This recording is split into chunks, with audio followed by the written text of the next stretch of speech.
안녕하세요 기철이 여러분들. 드디어 기다리고 기다리던 스트레인지 2편이 개봉되었습니다. 수많은 멀티버스를 드나들며 그야말로 대혼돈을 보여주었다고 해도 과언이 아닌데요.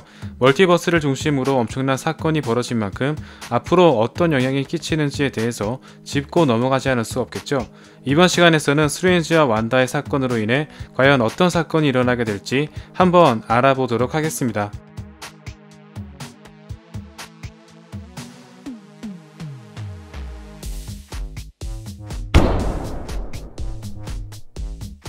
스트레인지 2편은 다크홀드라는 책이 가장 중심이었습니다. 운다고어 산에 적혀있던 주문을 크톤이 옮겨 적은 책이자 완다비전에서 에거사가 보유하고 있었지만 사건이 끝난 뒤 완다에게 넘어가게 되었습니다. 이름 그대로 사용자를 흑화시킨다는 특징이 있는데요. 이미 손이 검게 변한 에거사와 완다를 비롯해 다크홀드를 사용했던 시니스터 스트레인지와 슈프림 스트레인지 역시 유니버스를 초토화시키거나 부작용이 남아있는 등 한 번이라도 다크홀드를 사용했던 인물들은 참혹한 결말을 맞이했습니다. 완다비전 사건이 끝난 뒤 어느 정도 뉘우치는가 싶었지만 다크홀드를 읽으면서 흑화되기 시작했으며 카마르타지와 다른 멀티버스의 일루미나티까지 전멸시키는 등 돌이킬 수 없는 막장 짓을 저지르기 시작했습니다. 또한 운다고어 산에는 스칼렛 위치 동상이 있을 정도로 완다에게 있어 다크홀드는 전공서적이라고 해도 과언이 아닙니다. 특히 유일하게 멀티버스를 컨트롤할 수 있는 능력까지 배울 수 있는 책으로서 지금부터가 본격적으로 마블이 준비하고 있는 대형 이벤트의 시작을 알리는 예고라고 볼 수 있습니다. 스트레인지 2편에 등장한 주요 능력 중 하나가 바로 드림워킹이었습니다.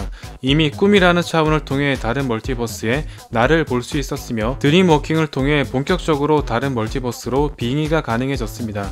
이 드림워킹을 배울 수 있는 도서가 바로 다크홀드였으며 완다는 다른 멀티버스에 완다로 빙의하거나 스트레인지 역시 다른 스트레인지에게 빙의하면서 센세이션한 비주얼 임팩트를 보여주었습니다. 여기에 차원을 이동하는 차베스까지 등장하면서 멀티버스 간의 연결고리가 생기기 시작했는데요. 이전까지만 하더라도 양자 영역을 통해 이동하거나 TVA 헌터에게 잡혀 한정적으로 남아 이동하는 등 굉장히 방법이 어려웠던 것에 비해 능동적으로 이동할 수 있는 수단이 생기기 시작하면서 시크릿 워즈라는 큰 가닥이 드디어 잡혀가기 시작했습니다.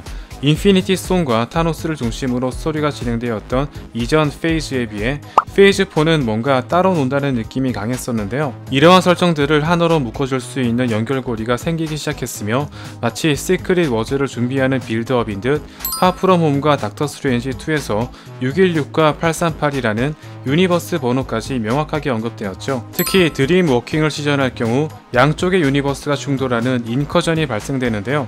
인커전을 막기 위해 상대쪽 유니버스를 파괴해야 되는 엄청난 희생을 치러야 하며 이를 둘러싼 이야기가 핵심 스토리가 될 것으로 보입니다. 과연 메인 유니버스와 충돌하는 얼티밋 유니버스는 어디가 될까요? 모든 유니버스를 통틀어 유일무이한 차베스의 역할이 굉장히 중요해 보이는데요. 혹시 아이언맨 3에서 꿈속에서 미사일을 들고 웜홀로 돌진했던 아이언맨 역시 다른 멀티버스의 아이언맨이 아닐까요?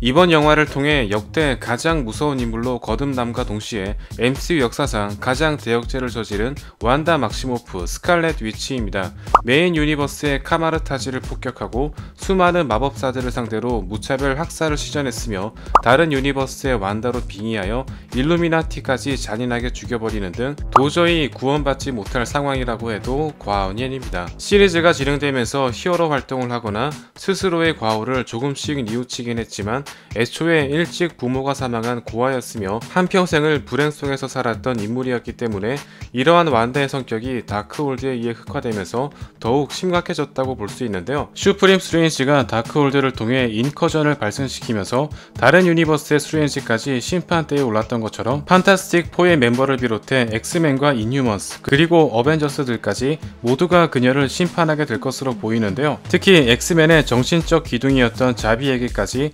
자비를 베풀지 않았었죠. 특히 시크릿 워즈에서 판타스틱 4가 차지하는 비중은 상당히 큰 편이며 그의 아들 프랭클린은 무엇이든 원하는 대로 현실을 창출할 수 있는 절대 강자이자 무려 갤럭투스와 맞짱을 뜰 정도입니다.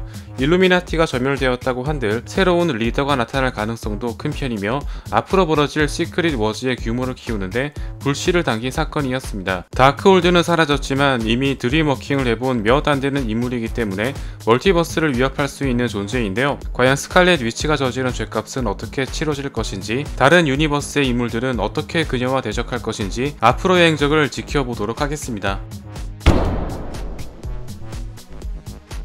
닥터 스트레인지의 진 주인공 닥터 스트레인지입니다. 사실 완다의 분량이 넘사벽이기 때문에 진 주인공 논란이 일어나긴 했지만 이미 완다비전에서 서사를 완성한 완다보다는 스트레인지의 서사가 훨씬 입체적인 편이라고 볼 수 있는데요. 특히 완다는 스트레인지의 서사와 완벽히 대칭점을 이루고 있습니다. 완다는 자신의 행복을 위해 데이를 희생시키는 반면 스트레인지는 데이를 위해 개인을 희생시키고 있으며 가족의 사랑에 대한 과도한 집착과 그러한 집착을 누르는 이성과의 싸움이라고도 볼 수 있습니다.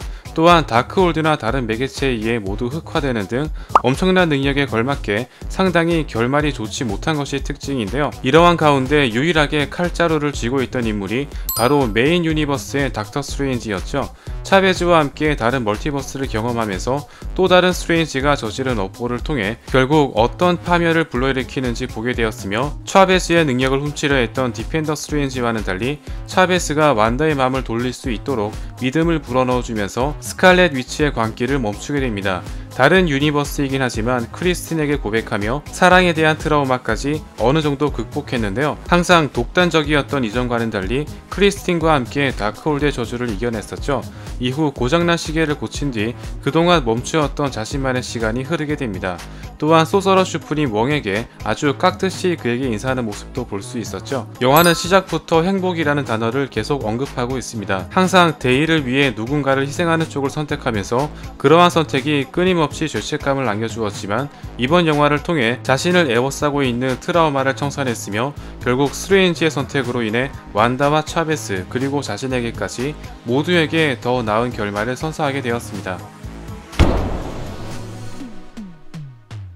멀티버스가 메인 테마인 만큼 정복자 캉을 짚고 넘어가지 않을 수 없습니다. 실비가 계속 존재하는 자를 죽인 결과 스트레인지 2편에서 얼마나 무서운 일이 벌어졌는지 알 수 있는데요. 즉 관리자의 위치가 상당히 중요하다는 걸 알 수 있겠죠. 다만 영화에서 보여준 스칼렛 위치나 스트레인지는 이제 막 멀티버스를 배우기 시작한 단계로서 정복자 캉의 입장에서 본다면 상당히 귀여운 수준입니다. 특히 시니스터 스트레인지가 유일하게 이기지 못했다는 존재가 정복자 캉으로 추정되는 데요. 다른 유니버스에서 리빙 트리뷰널이 존재한다는 것이 드러남에 따라 로키 드라마에 등장한 리빙의 시체가 거짓이 아님이 밝혀졌습니다. 다만 스칼렛 위치가 자취를 감추게 되면서 캉과 대적할 수 있는 절대 강자 중 한 명이 자리를 비우게 된 상황인데요. 과연 캉의 존재는 시크릿 워즈와 어떤 영향이 있을지, 스칼렛 위치와 스트레인지의 활약은 얼마나 커지게 될지 한번 지켜보도록 하겠습니다. 지금까지 닥터 스트레인지 대혼돈의 멀티버스였습니다. 마치 시빌 워 때의 아이언맨과 캡틴을 연상케 했는데요. 운다고 산에서 존재를 감춰버린 완다, 도르마무의 조카를 만나게 된 스트레인지, 그리고 영 어벤져스로 활약하게 될 차베스까지 앞으로의 활약을 기대해 보겠습니다. 다음 시간에도 재미있는 리뷰로 돌아오겠습니다. 감사합니다.